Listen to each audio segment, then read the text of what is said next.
तो students, soil classification की आज की क्लास में हम बात करेंगे स्टोक्स लॉ के बारे में और जानेंगे स्टोक्स लॉ क्या होता है और उससे जुड़े हुए कुछ इंपॉर्टेंट पॉइंट्स के बारे में आज हम चर्चा करेंगे। साथ में हम बात करेंगे कि स्टोक्स लॉ कौन से एजम्पशंस पर वर्क करता है, यानी कौन सी मान्यताओं पर आधारित है। तो अगर बात करें स्टोक्स लॉ और इस टॉपिक के इंपॉर्टेंस की अगर हम बात करें तो जितने भी हम कंपटीशन के एग्जाम देते हैं तो उन एग्जाम में हमें स्टोक्स लॉ और इसकी जो एजम्पशंस है यानी जो इसकी मान्यताएं हैं वहां से हमें कुछ इंपॉर्टेंट क्वेश्चंस देखने को जरूर मिलते हैं। तो इस लेक्चर को आपको विदाउट स्किप करते हुए देखना है ताकि आपको मैक्सिमम से मैक्सिमम डाउट्स आपके क्लियर हो सके। और इस लेक्चर में हम बात करेंगे कि सेडिमेंटेशन एनालिसिस यानी सॉइल का जब हम सेडिमेंटेशन एनालिसिस करते हैं तो सेडिमेंटेशन एनालिसिस में हमारा स्टोक्स लॉ की क्या भूमिका है, क्या इसका इंपॉर्टेंस है, तो ऐसे टॉपिक पर आज हम बात करेंगे। तो चलिए करते हैं क्लास स्टार्ट, जिसमें हम बात करेंगे सबसे पहले स्टोक्स लॉ के बारे में। अगर हम स्टोक्स लॉ सबसे पहले हम पढ़ें उससे पहले जरूरी है कि स्टोक्स लॉ को हम किसी पिछले टॉपिक से हम रिलेट कर लेते हैं तो ताकि हमें इसको अच्छी तरीके से समझने में आसानी हो। तो सबसे पहले हम बात करेंगे ग्रीन साइज एनालिसिस के बारे में, जिसे हम मैकेनिकल एनालिसिस भी कहते हैं। यहां ध्यान रखेंगे इस बोर्ड पर जो भी पॉइंट्स यहां पर डिस्कस करूंगा वो सारे पॉइंट्स आपके लिए इंपॉर्टेंट ही होंगे। तो देखिए, अगर हम बात करें ग्रीन साइज एनालिसिस जिसे हम मैकेनिकल एनालिसिस कहते हैं, तो आखिर किसी मिट्टी का, किसी सॉइल का हम ग्रीन साइज एनालिसिस क्यों करते हैं। तो अगर हम बात करें पार्टिकल साइज डिस्ट्रीब्यूशन की, आप यहां पर देख पा रहे हैं ग्रीन साइज डिस्ट्रीब्यूशन की अगर हम बात करें तो ग्रीन साइज डिस्ट्रीब्यूशन या आप कह सकते हैं कि पार्टिकल साइज डिस्ट्रीब्यूशन के लिए हम ग्रीन साइज एनालिसिस हम करते हैं। अब आपके दिमाग में आ रहा होगा कि पार्टिकल साइज डिस्ट्रीब्यूशन क्या है, तो उसको हम समझते हैं इस तरीके से कि अगर कोई सॉइल सैंपल है, उस सॉइल सैंपल में हमारे जो पार्टिकल्स हैं, अलग अलग साइज के जो हमारे पार्टिकल्स हैं, उन साइज का पता लगाना हमारा क्या कहलाता है, पार्टिकल साइज डिस्ट्रीब्यूशन कहलाता है। तो हम ये कहेंगे कि green size analysis of soil का मतलब ये है कि कोई सॉइल सैंपल में हमारे किस किस टाइप के पार्टिकल्स अवेलेबल हैं, किस किस साइज के पार्टिकल अवेलेबल हैं, उनका पता लगाना ही हमारा क्या कहलाता है, green size analysis of soil, जिसे हम मैकेनिकल एनालिसिस के नाम से भी जानते हैं। अब देखें, यहाँ बात आती है कि अगर किसी सॉइल में कौन कौन से पार्टिकल्स यानी किस किस साइज के पार्टिकल अवेलेबल हैं, किस किस साइज के पार्टिकल उपस्थित हैं, उसका पता लगाने के लिए हमारे पास दो मेथड होते हैं। सबसे पहला आप देख पा रहे हैं यहाँ पर सीव एनालिसिस, यानी हम सीव एनालिसिस के थ्रू हम पार्टिकल साइज का पता लगा सकते हैं, यानी सॉइल में हमारे कौन से पार्टिकल्स प्रेजेंट हैं, किस साइज के पार्टिकल प्रेजेंट हैं, हम सीव एनालिसिस के पता लगा सकते हैं। लेकिन हम सेडिमेंटेशन एनालिसिस के थ्रू भी हम पार्टिकल साइज डिस्ट्रीब्यूशन यानी कि पार्टिकल्स के साइज का पता लगाते हैं। अब बात आती है यहां पर हमारे दिमाग में कि हम कब सीव एनालिसिस करेंगे और कब सेडिमेंटेशन एनालिसिस करेंगे। तो आप देखेंगे यहां पर जब आपका जो सॉइल सैंपल है उस सॉइल सैंपल में अगर पार्टिकल्स के साइज, यहां पर देखें जरा, सीव एनालिसिस यूज हम कब करते हैं, सीव एनालिसिस का यूज 75 माइक्रोन से बड़े पार्टिकल, ध्यान से देखेंगे, सीव एनालिसिस का हम यूज कब करते हैं, यानी चालनी जिसे विश्लेषण हम कहते हैं हिंदी में, हम कब करते हैं, जब हमारी सॉइल का सीव एनालिसिस का यूज हम 75 माइक्रोन से बड़े पार्टिकल्स के ग्रीन साइज डिस्ट्रीब्यूशन के लिए किया जाता है। इस बात मतलब यह है कि यदि सॉइल में हमारे जो पार्टिकल्स हैं उनका साइज 75 माइक्रोन से ऊपर है, तब हम क्या करेंगे, चालनी विश्लेषण जिसे हम इंग्लिश में सीव एनालिसिस कहते हैं, सीव एनालिसिस का हम यूज करते हैं, जिसमें हम क्या करते हैं, यानी सीव एनालिसिस में हम क्या करेंगे, जिसमें सॉइल को सीव के स्टैंडर्ड ओपनिंग से पास किया जाता है। यानी जितनी भी हम आप देख पाते हैं लेबोरेटरीज में या साइड पर आप देखते हैं जो सीव सेट हमारा होता है, जो हमारी चालनी होती है, उनमें हमारे कुछ उसमें आपको बॉइड्स देखने को मिलते हैं, आपके अब उसमें हमें कुछ होल देखने को मिलते हैं। वो जो होल होते हैं हमारे स्क्वायर साइज के होते हैं। यहाँ पर मैं एक बात लिख रहा हूँ, स्क्वायर ओपनिंग्स होती हैं किसमें, हमारे सीव में।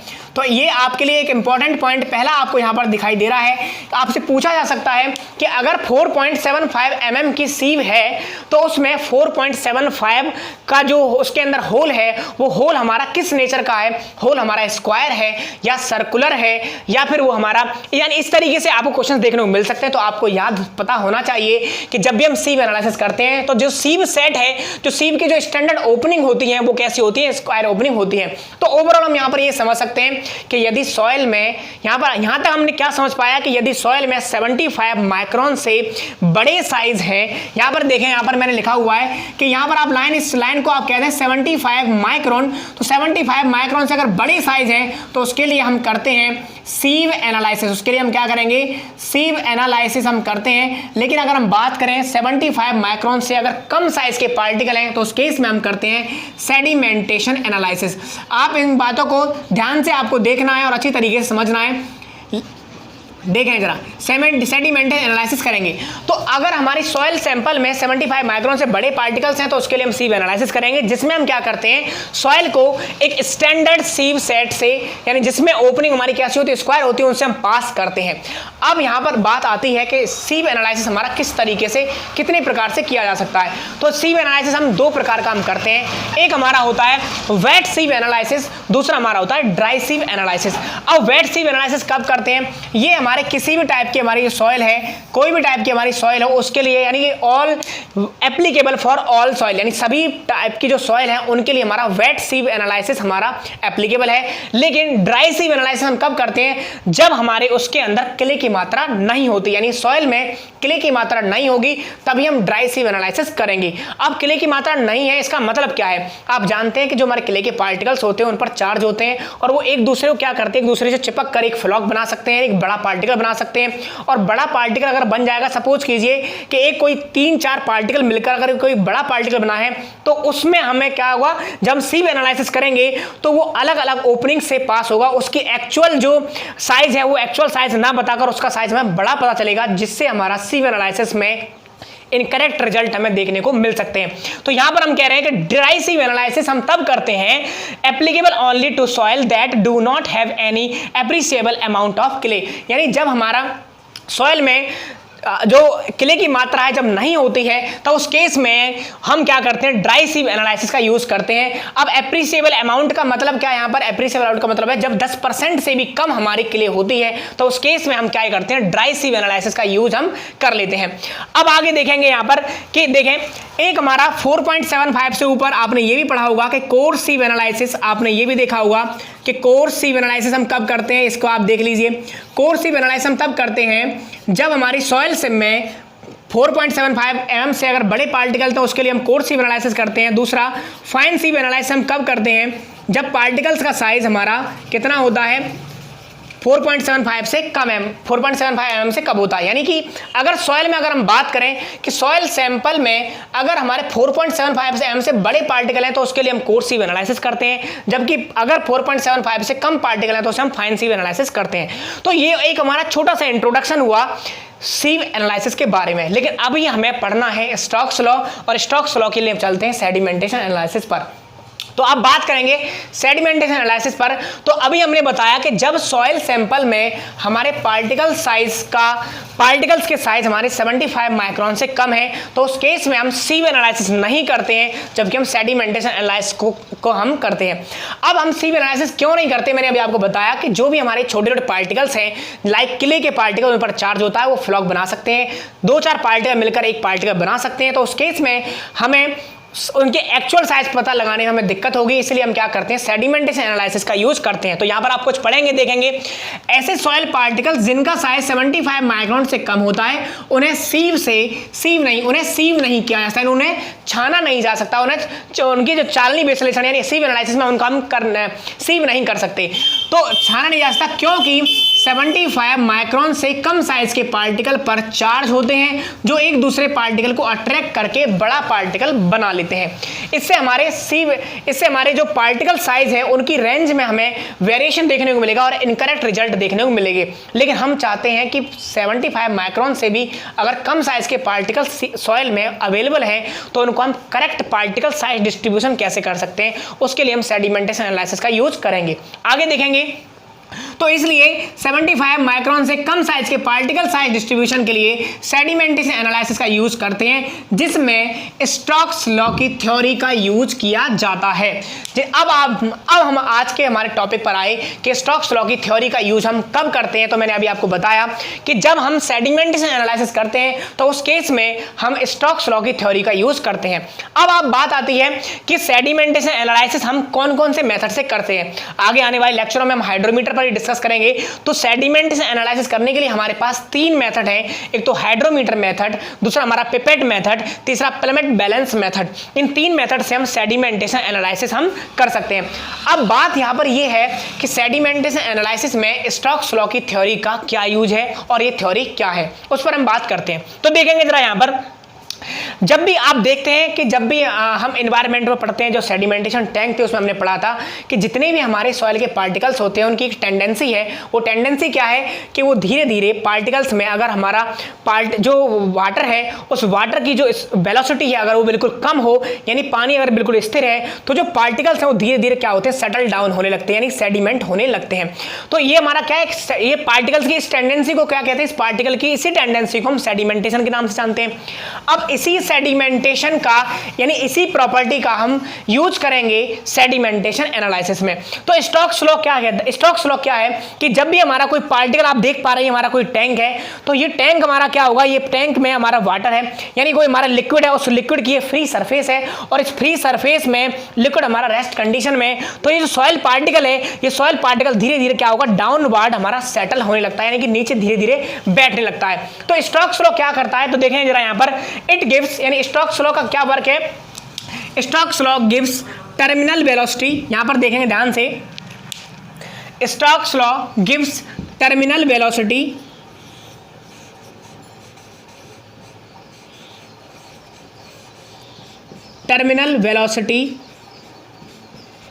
of a free falling spherical particle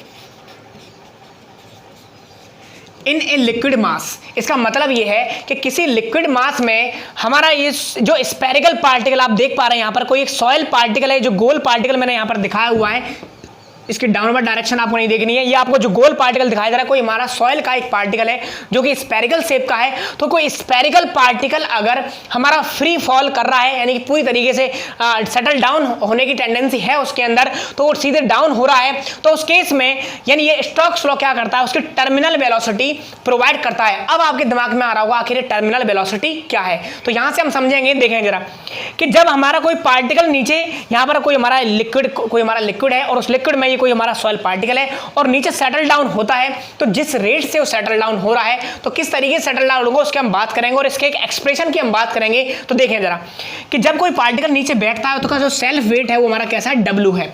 उसका सेल्फ वेट हमारा क्या है, वेट ऑफ जो हमारा सॉइल है, वेट ऑफ पार्टिकल है, वो हमारा डाउनवर्ड डायरेक्शन में काम करेगा।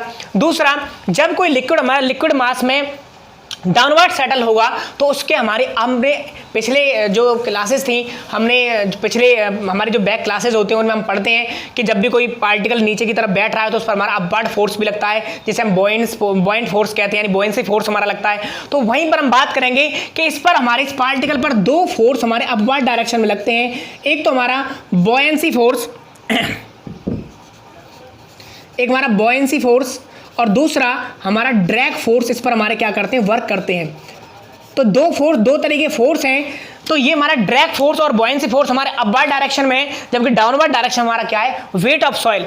तो अब देखें यहां पर, तो वेट ऑफ पार्टिकल की अगर हम बात करें, हम देख रहे हैं कि हमारा जो अभी जो एक्सप्रेशन मैं लिखूंगा वेलोसिटी का, यानी स्टोक्स लॉ की वेलोसिटी का हमारा एक्सप्रेशन क्या है, v = 2/9, ध्यान से देखेंगे जरा आप, 2/9 g/² bracket gamma s minus gamma w।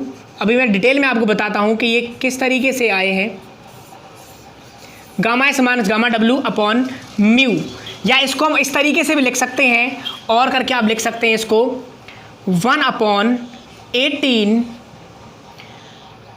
g/d² bracket में gamma s minus gamma w upon mu.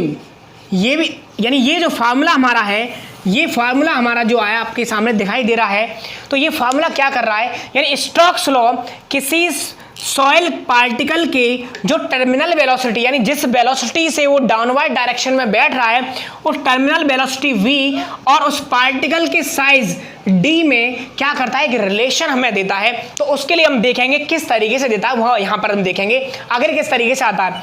अगर वेट ऑफ पार्टिकल की बात करें, तो किसी पार्टिकल का वेट आप कैसे निकाल सकते हैं, यानी उसके अगर आप वॉल्यूम में यूनिट वेट का मल्टीप्लाई कर देंगे, तो क्या बन जाएगा हमारा, यूनिट वेट का अगर आप मल्टीप्लाई कर देते हैं तो जो हमें रिजल्ट देखने को मिलेगा हमारा वेट ऑफ पार्टिकल बन जाएगा। तो यहाँ पर देखेंगे आप तो जो वॉल्यूम है, ये हमारा कैसा है, एक स्फेरिकल पार्टिकल है, इसका वॉल्यूम हमें क्या देखने को मिलेगा, 4/3 πr³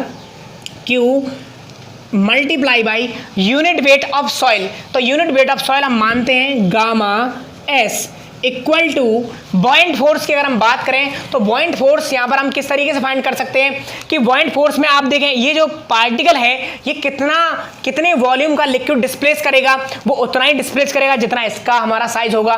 तो जिसका जितना इस पार्टिकल का वॉल्यूम होगा, तो यहां पर हम क्या करेंगे 4/3 पाई आर क्यू मल्टीप्लाई बाई, अब यूनिट वेट ऑफ किसका यूज करेंगे, वाटर का हम निकाल रहे हैं, तो यूनिट वेट ऑफ वाटर। तो ये हमारा अपवार्ड फोर्स लगेगा किस में, ये हमारा अपवार्ड फोर्स होगा किस केस में, हमारा जब पार्टिकल नीचे सेटल या हमारा जब पार्टिकल स्फेरिकल पार्टिकल नीचे के डाउनवर्ड डायरेक्शन में बैठ रहा होगा, तो हमारा ये बॉयंसी फोर्स अपवार्ड डायरेक्शन में वर्क कर रहा होगा। बात करेंगे ड्रैग फोर्स की, तो 6 पाई आर म्यू V, ये हमारा ड्रैग फोर्स का हमारा फार्मूला है। तो जब इस फार्मूले को हम सॉल्व करते हैं तब उसके बाद आफ्टर सॉल्विंग दिस इक्वेशन तब हमें एक एक्सप्रेशन देखने को मिलता है जो हमें स्टोक्स ने दिया है कि V equal to 2/9 GR² gamma S minus gamma W upon mu. अब यहां पर बात करेंगे ये कौन जो टर्म्स मैंने यहां पर लिखे हैं, कौन सा टर्म हमारा क्या इंडिकेट कर रहा है। यहां पर आप देखेंगे R यहां पर हमारी radius of sphere in metre, किसमें हमारी इन मीटर। दूसरा बात करेंगे D क्या, यहां पर हमारा कैपिटल D जो D दिखाई दे रहा है उसका मतलब यहां पर है dia of sphere in metre, clear.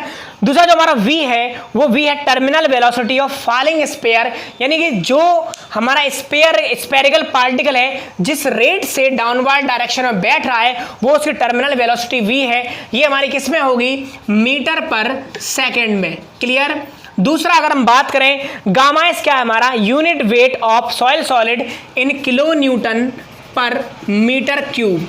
अगर बात करें गामा डब्ल्यू की तो ये हमारा होगा unit weight of water kilo Newton पर मीटर क्यूब। इसी तरह से बात करेंगे जी क्या हमारा एक्सेलरेशन ड्यू टू ग्रेविटी क्या है हमारा मीटर पर सेकंड स्क्वायर में ये हमारा त्वरण है। और आगे बात करेंगे म्यू क्या है हमारी डायनामिक विस्कोसिटी ऑफ वाटर, वो किसमें इन पॉइज। म्यू क्या है हमारी, जो हमारा लिक्विड है जिस लिक्विड में पार्टिकल सेटल डाउन हो रहा है उसकी हमारी क्या है, उसकी विस्कोसिटी है पॉइस में। तो यहां पर हमने ये एक्सप्रेशन देखने को मिला। तो ये एक्सप्रेशन आप देख पा रहे हैं, इस एक्सप्रेशन से हम क्या रिजल्ट निकाल सकते हैं, इससे आप एक बात कह सकते हैं कि V इज, देखें जरा यहां से ध्यान से देखेंगे हमारा जो फार्मूला है वो क्या निकल के आया, V बराबर GD² gamma S minus gamma W upon 18 mu, यही फार्मूला निकल के आया। अब इस फार्मूले में आप बात करेंगे G जो है ये कैसा हमारा कांस्टेंट है। दूसरा किसी भी सॉइल के पार्टिकल का गामा एस कांस्टेंट होगा, लिक्विड का हमारा यूनिट वेट ऑफ वाटर हमारा यूनिट वेट ऑफ लिक्विड हमारा कांस्टेंट होगा, और हमारी जो विस्कोसिटी है वो भी हमारी कैसी होगी, कांस्टेंट होगी। तो इस D को मैं क्या कर दूं, इसके लास्ट में लिख लेता हूं यहां पर D²। अब आप देखें जरा ये जो इतना टर्म आप देख पा रहे हैं ये कैसा है हमारा कांस्टेंट है, यानी एक कांस्टेंट वैल्यू है। तो यहां से हम ये कह सकते हैं कि V is proportional to D²। इस बात का मतलब ये है कि जैसे जैसे यानी कि पार्टिकल साइज का डाया जैसे जैसे बड़ा होगा उसकी टर्मिनल वेलोसिटी भी कैसे होगी, उसकी ज़्यादा टर्मिनल वेलोसिटी में देखने को मिलेगी। इस बात का मतलब ये है कि जितने बड़ा साइज का पार्टिकल होगा वो उतनी तेजी से हमारे लिक्विड में क्या करेगा, फ्री फॉल करेगा, यानी तेजी से उसकी वेलोसिटी हमारी डाउनवर्ड डायरेक्शन में ज़्यादा हमें देखने को मिलेगी। तो ये हमारा फार्मूला था स्टोक्स लॉ का। लेकिन हम बात करें कि आखिर हम इसका पार्टिकल साइज डिस्ट्रीब्यूशन में कैसे यूज कर पाएंगे, उसके बारे में अगर हम बात करें तो आप देख सकते हैं, आगे देखें एक आप फार्मूला जानते हैं वेलोसिटी इक्वल टू, आपने फार्मूला पढ़ा होगा हिंदी में, चाल बराबर दूरी बट्टे समय, चाल बराबर दूरी बट्टे समय। ये फार्मूला आपने यहां पर पढ़ा होगा। इसका मतलब ये है कि velocity equal to distance upon time. अब यहां पर देखेंगे जरा कि सपोज कीजिए हमने यहां पर एक कोई ये हमारे पास एक हमने सॉइल सैंपल लिया, उसमें कोई आपको एक ब्लैक कलर का एक पार्टिकल नजर आ रहा है, ये हमारी लिक्विड की फ्री सरफेस है, और हमने किसी एक टी टाइम में यानी एट टी टाइम में हमने क्या किया, हमने देखा कि पार्टिकल जो भी हमारा पार्टिकल सॉइल का है वो पार्टिकल हमारा HE डेप्थ तक हमारा क्या हो जाता है, सेटल हो जाता है। तो अब इसमें हम क्या कर सकते हैं, क्या इसके रिलेशन से हम एक फार्मूला यहां पर लिख सकते हैं। देखें ये फार्मूला हम लिखेंगे, ये हमारी इक्वेशन नंबर आप इसको 1 कहिए। अब यहां पर हम एक फार्मूला लिख देते हैं कि वेलोसिटी इक्वल टू डिस्टेंस कितनी ट्रेवल की है, HE अपॉन टाइम कितना था यहाँ पर T। तो ये हमारी इक्वेशन नंबर 2 हो गई। अब यहाँ पर आप क्या कीजिए, ये भी हमारी वेलोसिटी है, ये भी हमारी वेलोसिटी है, इन दोनों को हम क्या कर देंगे, इन दोनों यानी कि बाई इक्वेशन यहाँ पर देखेंगे फर्स्ट एंड सेकंड से हमें क्या देखने को मिलेगा, यहाँ पर आपको ध्यान समझना है, हमें देखने को मिलेगा कि इन दोनों को हम इक्वेट कर देते हैं। तो यहाँ पर हमें क्या देखने को मिलेगा, HE upon T equal to G/d² bracket में gamma S minus gamma W upon 18 mu. ठीक क्लियर है। अब यहां से देखें D बराबर आप निकालिए, यहाँ पर D की वैल्यू क्या हो जाएगी, तो D² बराबर हो जाएगा, D² बराबर क्या होगा, ये 18 का क्रॉस मल्टीप्लाई कर देंगे तो क्या हो जाएगा 18 mu HE upon cross multiply करेंगे तो T इंटू G ब्रैकेट में gamma S minus gamma W। ये हमें इस एक्सप्रेशन देखने को मिला। अब यहां पर सिर्फ D बराबर पता करना चाहें तो क्या हो सकता है, हमारा ये हमारा टर्म निकल के आया, ये फार्मूला आप देखेंगे जरा, ये फार्मूला हमें देखने को मिला। अब यहां पर अभी मैं ये हमारा फार्मूला नंबर 1 था, ये हमारा फार्मूला नंबर 2, ये फार्मूला नंबर हमारा 3 हो गया। अभी देखेंगे कुछ इंपॉर्टेंट पॉइंट्स पर हम डिस्कस करेंगे इसके बारे में। अभी आगे अगर हम बात करें, D हमारा ये फार्मूला निकल के आया। अब देखेंगे यहां पर कि जो G है स्पेसिफिक ग्रेविटी वो हमारा क्या है, gamma S upon gamma W। Clear है। तो इसमें जो हम पार्टिकल्स की, यानी आप जानते हैं कि जब भी कोई सॉइल सैंपल हम लेंगे तो सॉइल सैंपल में हर टाइप का पार्टिकल होगा, हर साइज का पार्टिकल होगा, तो उसमें हमें हर तरह के जो अलग अलग पार्टिकल्स हैं तो डिफरेंट पार्टिकल्स के लिए हमारी स्पेसिफिक ग्रेविटी भी डिफरेंट होगी। लेकिन इस केस में यानी स्टोक्स लॉ में हम स्पेसिफिक ग्रेविटी का एवरेज यूज करते हैं। तो एवरेज यूज यहाँ पर हम करेंगे तो यहाँ पर आप देख सकते हैं कि मैं गामा S बराबर क्या लिख सकता हूँ, तो इस इक्वेशन से हम लिख सकते हैं gamma S equal to G gamma W, ये लिख सकता हूँ मैं। अब आप क्या कीजिए, इस 4th नंबर इक्वेशन को यूज कर लीजिए इस इक्वेशन में, तो आपको क्या देखने को मिलेगा, यहाँ पर D इक्वल टू, यहाँ पर क्या देख सकते हैं कि D equal to under root 18 mu HE upon T into G। अब देखें यहाँ पर गामा S बराबर G गामा W लगाएंगे तो यहाँ पर गामा W है तो गामा W हमारा क्या हो जाएगा, कॉमन ब्रैकेट में G माइनस 1। ये भी हमें एक्सप्रेशन देखना है। तो आप देख पा रहे हैं कि हमारे जो स्टोक्स लॉ से रिलेटेड हमें एक एक्सप्रेशन पहला, ये हमारा दूसरा एक्सप्रेशन, ये तीसरा, ये चौथा हमें एक्सप्रेशन देखने को मिले।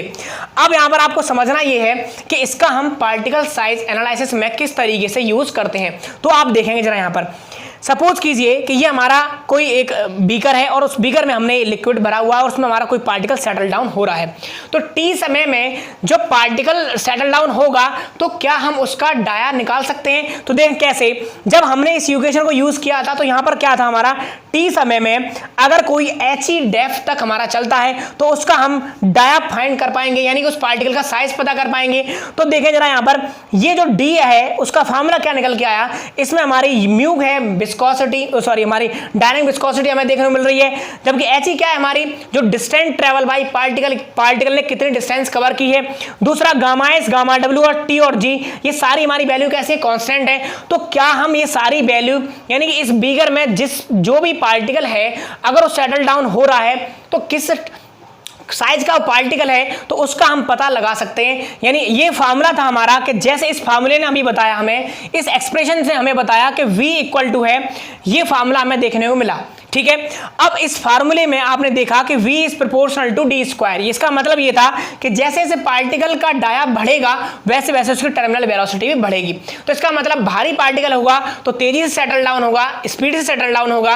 अब यहां पर हम ये भी देखा हमने कि इस फार्मूले के थ्रू हमने इसको जब यूज किया तो हमने देख पाया कि जब कोई पार्टिकल हमारा v वेलोसिटी के साथ में h e हाइट में, और टाइम हम नोट कर सकते हैं, हाइट भी हम पार्टिकल की नोट कर सकते हैं, तो यहाँ पर हम ये भी तो फाइंड कर सकते हैं किस वेलोसिटी था, तो ये भी हमारा वेलोसिटी का ही फार्मूला है, दूसरा ये भी हमारा वेलोसिटी फार्मूला है। इनको हमने इक्वेट किया तो हमें एक एक्सप्रेशन देखने को मिला।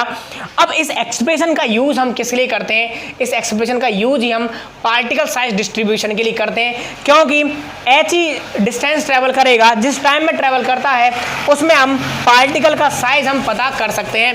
तो ये हमारा है स्टोक्स लॉ। अब हम बात करेंगे स्टोक्स लॉ के एजम्पशंस की, तो उसके लिए हम बात करेंगे, तो देखें जरा। तो हमने इस यूकेश हमने यहाँ पर एक फार्मूला यहाँ पर जनरेट किया और उसमें मैंने बताया ये फार्मूला किस लिए यूज होगा। ये फार्मूला हमारा यूज यहाँ पर आप देख पा रहे हैं, ये जो डी है ये हमारा क्या है, पार्टिकल का साइज है। तो इसका यूज कैसे कर पाएंगे, use to compute the particle size at any time T, यानी किसी टी टाइम में पार्टिकल हमारा कैसे सेटलमेंट हो रहा है, कितनी डिस्टेंस कवर कर रहा है, उसके अकॉर्डिंग और टाइम के अकॉर्डिंग हम क्या कर सकते हैं, पार्टिकल का साइज का हम पता लगा सकते हैं। अब बात करते हैं यहाँ पर स्टोक्स लॉ के एजम्पशंस की, यानी कि इसकी लिमिटेशंस की सीमाओं की अगर हम बात करें तो यहाँ पर आप देख पा रहे हैं कि सबसे पहला आप लिखा हुआ है लिमिटेशंस ऑफ स्टोक्स लॉ, यानी स्टोक के नियम की हमारी सीमाएं क्या क्या हैं। सबसे पहला आप देखेंगे यहाँ पर अच्छी तरह समझेंगे, क्योंकि यहाँ से हमें एक क्वेश्चन जरूर देखने को मिल जाता है। यानी ये पोर्शन हमारा, ये जितना भी पोर्शन हमने यहाँ पर पढ़ा है उनमें सबसे ज़्यादा इंपॉर्टेंट अगर कोई पोर्शन है एग्जाम के लिए तो ये वाला हमारा पोर्शन हमें इंपॉर्टेंट देखने को मिलता है। तो यहाँ पर आप देखें इसके सॉइल पार्टिकल्स को क्या करते हैं, यहाँ पर स्पेरिकल एज्यूम करते हैं। कैसा स्पेरिकल, हमने अब आपको पहले ही बताया था स्पेरिकल सॉइल पार्टिकल को कैसा एज्यूम करते हैं। स्टोक्स लॉ में सॉइल पार्टिकल आप देख पा रहे हैं, हमने यहाँ पर फार्मूले भी जो लगाए थे वो कैसे लगाए थे, स्पेरिकल के फार्मूले लगाए हमने। तो यहाँ पर हमने देखा कि सॉइल पार्टिकल कैसा एज्यूम करते हैं, स्पेरिकल पार्टिकल एज्यूम करते हैं, जबकि हमारे पार्टिकल, जबकि वास्तव में पार्टिकल कैसा होता है, फ्लैकी नेचर के होते हैं। कैसे होते हैं हमारे, यानी हमारे जो बहुत ही महीन पार्टिकल हैं तो कैसे होते हैं, फ्लैकी नेचर के होते हैं, फ्लैकी नेचर के होते हैं। तो यहाँ पर देखें जरा, सबसे पहले हमने क्या, ये सॉइल पार्टिकल्स स्टोक्स लॉ में क्या माना गया, उसकी लिमिटेशंस में क्या हमारा पहला पॉइंट है कि सॉइल पार्टिकल्स को स्पेरिकल एज्यूम किया गया है, जबकि हमारे पार्टिकल्स फ्लैकी नेचर के होते हैं, यानी चपटे होते हैं।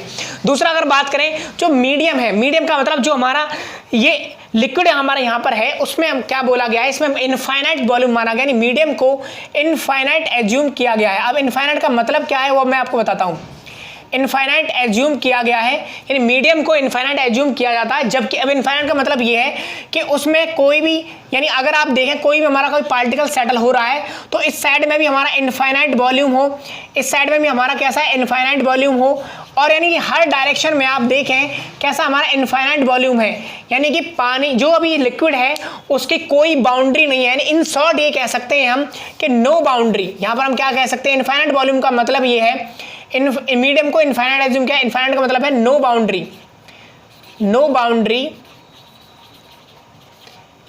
आप जैसा देख पा रहे हैं यहाँ पर आप बोतल जो देख पा रहे हैं, इस बोतल में यहाँ पर हमें बाउंड्री देखने को मिल रही है, यहाँ बाउंड्री देखने को मिल रही है, यहाँ बाउंड्री देखने को मिल रही है, तो ये तो हमारा फाइनाइट वॉल्यूम ही है, यानी इस वॉल्यूम को हम पता कर सकते हैं। लेकिन इसमें ऐसा एज्यूम करते हैं जैसे आप सपोज करिए कि कोई सॉइल पार्टिकल हमारा समुद्र जैसा वॉल्यूम हो, कोई इनफाइनाइट वॉल्यूम है, उसके चारों तरफ कोई बाउंड्री नहीं है, तो उस केस में इस तरीके से एज्यूम किया हुआ है कि इसमें मीडियम को इनफाइनाइट का मतलब है कोई बाउंड्री नहीं होनी चाहिए, इनफाइनाइट एज्यूम किया जाएगा। जबकि एक्चुअल में क्या हो रहा है, जबकि वास्तव में सेटलमेंट फाइनाइट वॉल्यूम में होता है, फाइनाइट वॉल्यूम में होता है।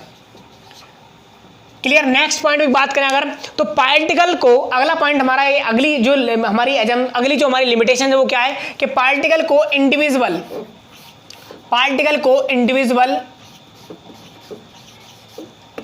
इंडिविजुअल सेटलमेंट माना जाता है, जबकि सेटलमेंट के समय क्या होता है, फ्लॉक बन जाती है, जबकि सेटलमेंट के समय क्या फ्लॉक्स बन जाती है, या फिर पार्टिकल्स एक दूसरे से टकराकर उसकी वेलोसिटी को चेंज कर देते हैं, उसकी वेलोसिटी को पार्टिकल एक दूसरे टकराए उसकी वेलोसिटी को क्या कर देंगे, चेंज कर देते हैं। तो हमने क्या माना हुआ है इसमें, आप देख पा रहे हैं कि जब हमारे कोई पार्टिकल्स आ रहे होंगे तो पार्टिकल्स आपस में टकराएंगे भी, और टकराएंगे पार्टिकल्स तो क्या होगा, उनकी वेलोसिटी भी चेंज होती है। लेकिन जबकि ये क्या मान रहे हैं, ये इस तरीके से मान रहे हैं कि एक अकेला ही पार्टिकल है वही हमारा क्या हो रहा है, सेटल डाउन हो रहा है, जबकि ऐसे हमारे सॉइल के बहुत सारे पार्टिकल्स होंगे जो सेटल हो रहे होंगे। तो इसमें क्या माना है कि सॉइल पार्टिकल्स अकेला इंडिविजुअल मतलब है अपना सेपरेट इंडिविजुअल सेटलमेंट माना जाता है, जबकि वास्तव में क्या हो रहा है, उसमें फ्लॉग भी बन सकती है, पार्टिकल्स अट्रैक्ट होकर, मैंने आपको बताया कि उन पर चार्ज होता है तो पार्टिकल अट्रैक्ट होकर बड़ा पार्टिकल बना सकते हैं, या फिर वो एक दूसरे को टकरा कर क्या कर सकते हैं, उनकी वेलोसिटी को चेंज कर सकते हैं। दूसरी अगर बात करें कि स्टोक्स लॉ इज वैलिड, यानी कब तक वैलिड है, कौन से साइज के पार्टिकल के लिए वैलिड है, ये हमारा एक इंपॉर्टेंट पॉइंट है। 0.2 माइक्रोन से लेकर 0.2 माइक्रोन टू 0.2 mm तक ये हमारा कैसा है, वैलिड है। इसका मतलब ये है कि जो हमारा स्टोक्स लॉ है वो कब तक, यानी जो आपने यहाँ पर जो एक्सप्रेशंस पढ़े वो हमारे कब तक वैलिड हैं, जब तक हमारे पार्टिकल्स की जो साइज है वो हमारे कितनी होनी चाहिए, 0.2 माइक्रोन से बड़ा और 0.2 mm से छोटा हो, यानी इस रेंज में हमारा होना चाहिए पार्टिकल, तो हमारा वैलिड है। अब यहां पर बात करेंगे 0.2 माइक्रोन से अगर छोटा होगा तो क्या होगा, तब होगा बिलो 0.2 माइक्रोन, यानी 0.2 माइक्रोन से अगर हमारा कम साइज का पार्टिकल है तो उस केस में क्या होगा, ब्राउनियन गति, यानी आप जानते हैं ब्राउनी गति, तो ब्राउनियन मोशन हमारा क्या होगा, डेवलप हो जाएगा। ब्राउनियन मोशन क्या may cause the Brownian motion, ठीक है। लेकिन अगर हमारा जो पार्टिकल का साइज 0.2 mm से ज्यादा है तब क्या होगा, तब above 0.2 mm size of particle can generate turbulent condition, यानी क्या कर सकता है, हमारा फ्लूइड में टर्बुलेंट कंडीशन को ये जनरेट कर सकता है। तो इसके लिए हम क्या करेंगे, हम यूज करते हैं, यानी हमारा ये जो स्टोक्स लॉ है वो वैलिड होता है 0.2 माइक्रोन 0.2 mm तक। अब आप सोचिए यहाँ पर अगर 0.2 माइक्रोन से अगर हमारा कम साइज के पार्टिकल है तो उस केस में क्या होगा, ब्राउनी गति उसमें डेवलप हो जाएगी, और ब्राउनियन गति में हम जानते हैं कि पार्टिकल सेटल डाउन नहीं होंगे, ठीक है। आगे बात करते हैं, जो हमने यहाँ पर स्पेसिफिक ग्रेविटी यूज की है वो कैसी यूज की है, एवरेज स्पेसिफिक ग्रेविटी की यूज की है। आप जानते हैं कि सॉइल में हमारे डिफरेंट टाइप के पार्टिकल्स होंगे, और डिफरेंट टाइप के अगर पार्टिकल्स हैं तो उसके डिफरेंट टाइप की स्पेसिफिक ग्रेविटी भी हमें देखने को मिलेगी। लेकिन हम इस फार्मूले में क्या यूज कर रहे हैं, एवरेज स्पेसिफिक ग्रेविटी। तो स्पेसिफिक ग्रेविटी एवरेज यूज करते हैं, कैसे, एवरेज यूज करते हैं, जबकि ये आपको लाइन लिख लेनी है आगे, जबकि डिफरेंट पार्टिकल्स की हमारी स्पेसिफिक ग्रेविटी डिफरेंट होती है। तो ये हमारी कुछ लिमिटेशंस थी, और जो लिमिटेशंस हैं ये लिमिटेशंस काफ़ी इंपॉर्टेंट हैं आपके लिए। तो ये जो हमारा पूरी क्लास थी, इस क्लास से मैं समझता हूं कि काफ़ी इंपॉर्टेंट आपको नॉलेज मिली होगी, आपको जानकारी मिली होगी। अगर ये लेक्चर आपको पूरा अच्छा लगा है, समझ में आया है, तो इस लेक्चर को लाइक जरूर करें और वीडियो को ज़्यादा से ज़्यादा शेयर करके हमारा सहयोग भी करें। धन्यवाद दोस्तों, मिलते हैं नेक्स्ट लेक्चर में हाइड्रोमीटर के साथ। धन्यवाद।